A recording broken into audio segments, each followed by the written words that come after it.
안녕하세요, 성도 여러분. 자, 오늘 우리가 함께 나눠볼 이야기는 바로 욥기입니다. 극심한 고난 속에서 하나님께 정직하게 나아가는 믿음이란 과연 무엇일까?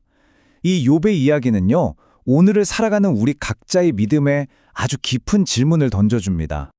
바로 이 한마디, 이게 오늘 나눌 이야기의 심장이라고 할 수 있습니다. 상상할 수도 없는 고통 속에서 욥이 하나님께 던졌던 정말 날 것 그대로의 질문이죠. 이건 무슨 신학적인 논쟁을 하자는 게 아니에요. 그냥 한 사람의 부서진 영혼이 터트리는 처절한 부르짖음이었습니다. 여러분도 아시다시피 욥은 정말 모든 것을 잃었습니다. 바로 그때 그를 위로하겠다며 세 명의 친구가 찾아오죠. 그리고 이 길고도 고통스러운 대화가 시작됩니다. 친구들의 의도가 나빴을까요? 아니요, 분명 선했을 겁니다. 하지만 그들의 위로에는 한 가지 아주 확고한 전제가 깔려 있었어요. 바로 고난은 반드시 죄의 결과다라는 이른바 인과응보의 신념이죠. 어쩌면 오늘날 우리 주변에서도 참 쉽게 찾아볼 수 있는 생각 아닌가요? 너무나 깔끔해서 오히려 위험할 수 있는 생각. 바로 이 믿음이 모든 갈등의 씨앗이 됩니다. 자, 이제 세 번째로 입을 연 친구, 소발이 등장합니다.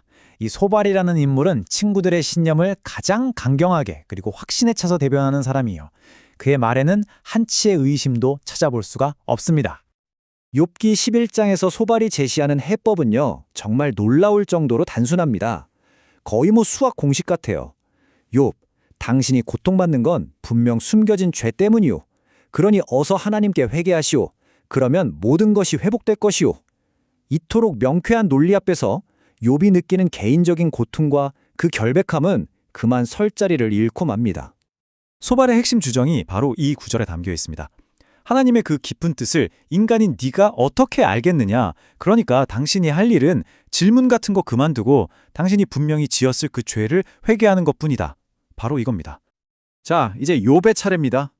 욥기 12장부터 14장까지 길게 이어지는 그의 외침은요. 이건 신학 토론이라기보다는 정말 상처 입은 마음에서 터져나오는 필사적인 호소에 가깝습니다. 자, 이 네 단계를 따라서 욥의 마음속으로 한번 같이 들어가 보시죠. 욥은 먼저 친구들의 그 얄팍한 지혜를 아주 통렬하게 비웃습니다. 그리고는 그들이 말하는 하나님보다 훨씬 더 거대하고 심지어 두렵기까지 한 하나님의 절대적인 능력을 선포하죠. 이어서 그는 더 이상 친구들하고는 말이 안 통하니 하나님께 직접 나의 결백을 주장하겠다고 선언합니다.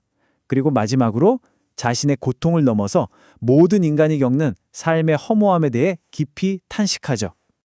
여기서 아주 중요한 신학적인 개념이 하나 등장하는데요. 바로 하나님의 주권입니다. 욥 역시 하나님의 절대적인 능력을 당연히 인정합니다. 하지만 친구들과 결정적인 차이가 있어요.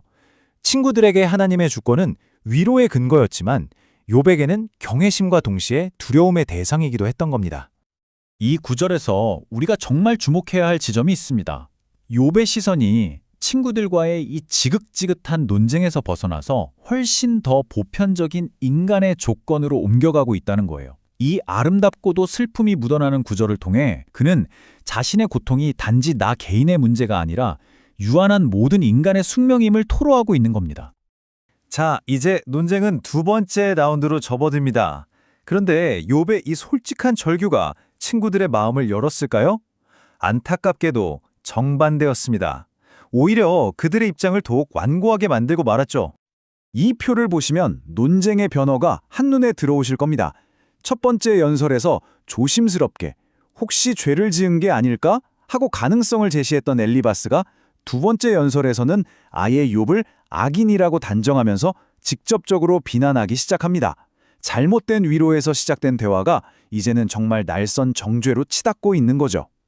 욥기 15장에서 엘리바스는 욥의 그 처절한 외침을 헛된 지식으로 그의 정직한 질문을 교만으로 몰아붙입니다. 욥의 결백 주장을 도저히 받아들일 수가 없었던 친구들은 자신들의 처음 이론을 더욱 강하게 밀어붙이기 시작한 겁니다. 그렇다면 이 길고 고통스러운 논쟁의 핵심은 과연 무엇일까요? 바로 믿음과 고난에 대한 두 가지 전혀 다른 태도를 우리에게 보여준다는 점입니다. 욥기는요, 질서와 원인을 찾고자 하는 친구들의 열망 그 자체를 비난하지는 않습니다. 하지만 그럼에도 불구하고 욥의 이 혼란스럽고 꾸밈없는 정직한 태도야말로 위기 속에서 보여줄 수 있는 참된 믿음의 모델임을 우리에게 분명히 보여주고 있습니다. 이 고대의 이야기가 오늘을 사는 우리에게 직접 말을 거는 것 같습니다. 욥은 친구들을 가리켜 재난을 주는 위로자들이라고 불렀거든요. 혹시 우리도 누군가에게 그런 위로자가 된 적은 없는지, 또 진정한 공감이란 과연 무엇인지 돌아보게 합니다. 오늘 이야기를 이 질문으로 마무리하려고 합니다. 욥의 이야기는 우리에게 이걸 가르쳐 줍니다. 때로는 우리가 생각하는 쉬운 정답, 깔끔한 위로보다도 하나님 앞에서 그냥 솔직하게 우리의 아픔과 의심을 모두 쏟아내는 것, 그것이야말로 더 깊은 믿음으로 나아가는 길일 수 있다는 것을 말입니다.